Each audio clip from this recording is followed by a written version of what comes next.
กูก็มีปุญพรตาเตเฮ็ดลองหลีกุ้ยลองหลีนั่นเตไลป้าเจออันผึกจืนขาวใสดีเหนือเส้นด่างอันถูกแมนข้อความว่าเฮ็ดลองหลีในหมายถึงอันเฮาเฮ็ดลองหลีปันโตเก่าแลปืน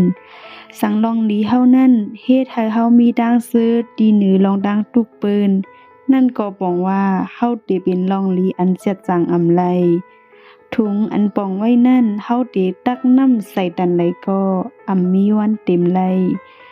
หูใส่อันในตีไหลมีกู้สู่และศีลห้าหมายถึงก้นอันมีเต็มโทนเป็นลองหมันแม่นลองหลีดีปองลองเป็นโกนเป้งป้อหั่นใส่ในตูเก่าไหลเฮ็ดสร้าง